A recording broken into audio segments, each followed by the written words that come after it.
ओम गण गणपते नमः। बोले गणेश जी महाराज की जय, बुध देव की जय। प्रिय भक्तजनों, बुध को बुद्धि का कारण माना गया है, जो कि एक महत्वपूर्ण ग्रह भी है। अगर किसी की कुंडली में बुध खराब हो तो उसके जीवन में कभी भी तरक्की नहीं होती है, साथ ही उसे कभी भी कामयाबी नहीं मिलती है। बुध को व्यापार और बहन बेटी का कारक भी माना जाता है। इस दिन भगवान गणेश का दिन होता है, जो कि बुद्धि के देवता माने जाते हैं, जो अपने भक्तों के सभी विघ्न बाधाओं को हरण कर लेते हैं। इसीलिए उन्हें विघ्नहर्ता भी कहा जाता है। अगर कोई इनका सच्चे मन से पूजन करे तो उनको जीवन में धन और सुख समृद्धि की कभी कमी नहीं रहती।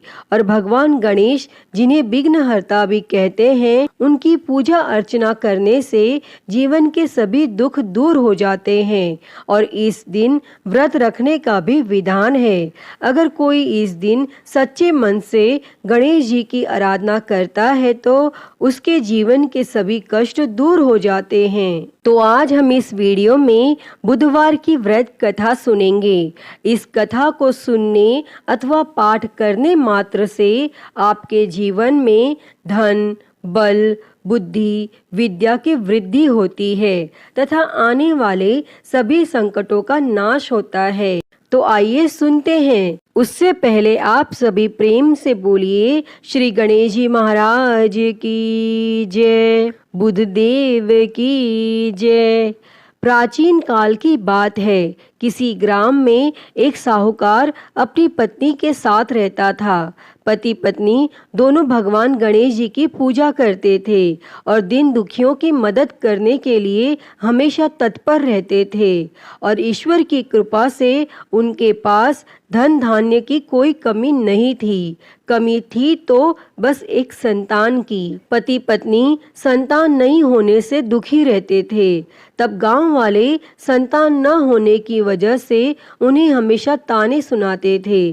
पर साहूकार और उसकी पत्नी को ईश्वर पर पूर्ण विश्वास था। ईश्वर ने जरूर कुछ अच्छा सोच के रखा होगा हमारे लिए, ऐसा सोचा करते थे। एक बार वह पति पत्नी मंदिर में भगवान गणेश जी के दर्शन और पूजा अर्चना करने गए। और जब वे दोनों पूजा करके बाहर आए तो उन्होंने देखा कि एक बालक मंदिर की सीढ़ियों पर बैठकर रो रहा है। और उसके पास किसी को ना देखकर पति पत्नी दोनों बालक के पास गए और बालक को शांत कराया और उसके माता पिता को ढूंढने लगे। और जब उस बालक के माता पिता पति पत्नी को नहीं मिले तो वे दोनों बच्चे को मंदिर के पुजारी के पास ले गए और उन्होंने पुजारी से बोला, ये बच्चा हमें रोते हुए मंदिर के बाहर मिला है, क्या आप इसके माता पिता को जानते हैं? तब पुजारी ने कहा, नहीं। और अब पति पत्नी और पुजारी तीनों लोग बालक के माता पिता को ढूंढने लगे। काफी देर ढूंढने पर बच्चे के माता पिता नहीं मिले। तब पुजारी ने साहूकार और उसकी पत्नी को कहा, आप इस बालक को अपने घर ले जाइए। अगर इसके माता पिता इसे ढूंढते हुए आए तो मैं उन्हें लेकर आपके घर आ जाऊंगा। तब साहूकार और उसकी पत्नी बच्चे को लेकर अपने घर चले गए। काफी समय बीत गया और बालक के असली माता पिता का कोई पता नहीं चला। तो उन्होंने गांव के सरपंच से अनुमति लेकर बच्चे को गोद ले लिया और उस नन्हे से बालक का नाम गणेश रख दिया। और कुछ दिन बाद गांव में एक पति पत्नी आए जो चोर थे। गांव में जाकर उन्हें पता चला कि गांव में सबसे ज्यादा धनी व्यक्ति साहूकार है, जिसकी कोई संतान नहीं है और उन्होंने एक बच्चे को गोद लिया है जिसके माता पिता का कोई पता नहीं है। और वे दोनों चोर पति पत्नी अब विचार करने लगे कि साहूकार को कैसे लूटा जाए। तभी उन्होंने योजना बनाई कि वे दोनों बच्चे के असली माता पिता बनकर जाएंगे और योजना बनाकर पति पत्नी दोनों मंदिर में जाकर बैठकर रोने लगे। उन्हें रोता देखकर मंदिर के पुजारी आए और उनके रोने का कारण पूछने लगे। पति पत्नी ने बताया कि आज से 4 साल पहले इसी मंदिर में हमारा बच्चा खो गया था, उसे ही याद करके हम रो रहे हैं और तब से हम अपने बच्चे को अलग अलग जगह खोज रहे हैं, पर वह हमें कहीं नहीं मिला।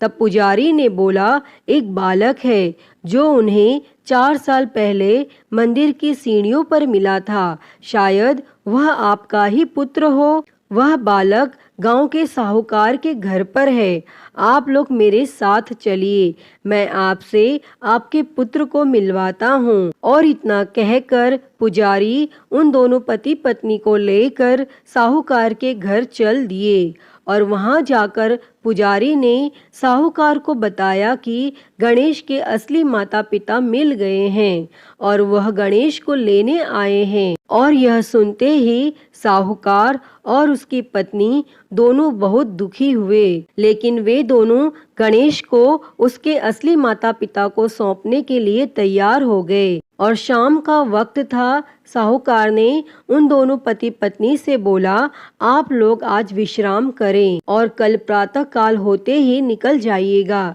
और यह सुनते ही पति पत्नी दोनों खुश हो गए, क्योंकि उन्हें चोरी करने का मौका मिल गया था। और तब रात्रि को जब साहूकार और उसकी पत्नी सोने चले गए, तभी दोनों चोर पति पत्नी उठे और चोरी करने के लिए तिजोरी को तोड़ने लगे। और आवाज सुनकर घर का नौकर जग गया और उसने जाकर देखा तो वही पति पत्नी थे जो खुद को गणेश का माता पिता बता रहे थे।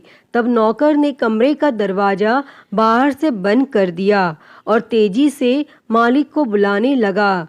और आवाज सुनकर साहूकार और उसकी पत्नी दौड़ते हुए आए और चिल्लाने का कारण पूछने लगे। तब नौकर ने बताया कि ये दोनों पति पत्नी तिजोरी से चोरी कर रहे थे। और यह सब देखकर वे समझ गए कि ये दोनों गणेश के माता पिता नहीं बल्कि चोर हैं। साहूकार ने गणेश को देने से मना कर दिया और बोले कि चले जाओ यहाँ से। पर उन दोनों धोखेबाज पति पत्नी ने निर्णय किया कि वो अब गणेश को अपने साथ ले जाकर ही रहेंगे। तब पति पत्नी दोनों गांव के सरपंच के पास गए और बोले, साहूकार उनके पुत्र को वापस नहीं दे रहा है। तब सरपंच ने साहूकार और उसकी पत्नी को गणेश को साथ लेकर सरपंच के सामने प्रस्तुत होने की सूचना भेजी और साहूकार अपनी पत्नी और गणेश को लेकर आ गए।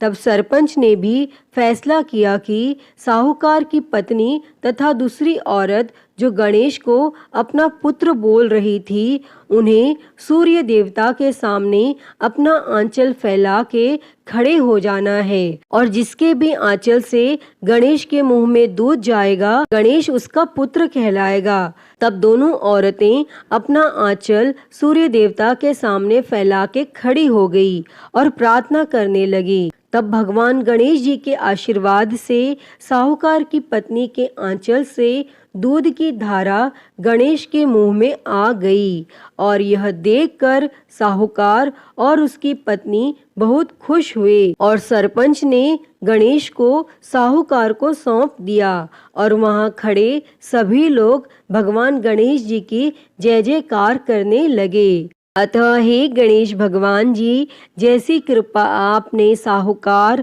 और उसकी पत्नी पर की, वैसी ही कृपा इस कथा को कहते, सुनते और हुंकारा भरते सब पर करना।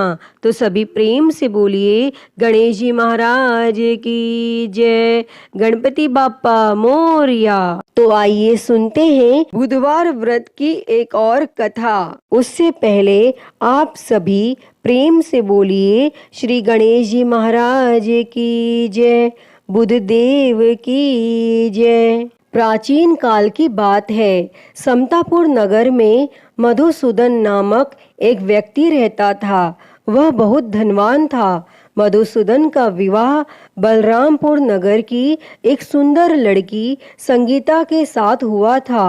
एक बार मधुसूदन अपनी पत्नी को लेने बुधवार के दिन बलरामपुर गया और मधुसूदन ने पत्नी के माता पिता से संगीता को विदा कराने के लिए कहा, परंतु माता पिता बोले, बेटा आज बुधवार है, बुधवार को किसी भी शुभ कार्य के लिए यात्रा नहीं करते।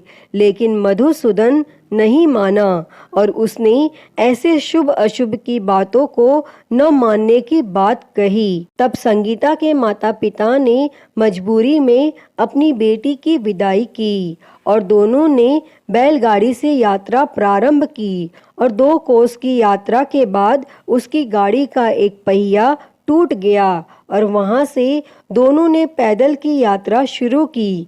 तब रास्ते में संगीता को प्यास लगी और मधुसूदन उसे एक पेड़ के नीचे बैठाकर जल लेने चला गया और थोड़ी देर बाद जब मधुसूदन कहीं से जल लेकर वापस आया तो वह बुरी तरह हैरान हो उठा, क्योंकि उसकी पत्नी के पास उसकी ही शक्ल सूरत का एक दूसरा व्यक्ति बैठा था और संगीता भी मधुसूदन को देखकर हैरान रह गई और वह दोनों में कोई अंतर नहीं कर पाई। तब मधुसूदन ने उस व्यक्ति से पूछा, तुम कौन हो और मेरी पत्नी के पास क्यों बैठे हो? और मधुसूदन की बात सुनकर उस व्यक्ति ने कहा, अरे भाई, यह मेरी पत्नी संगीता है।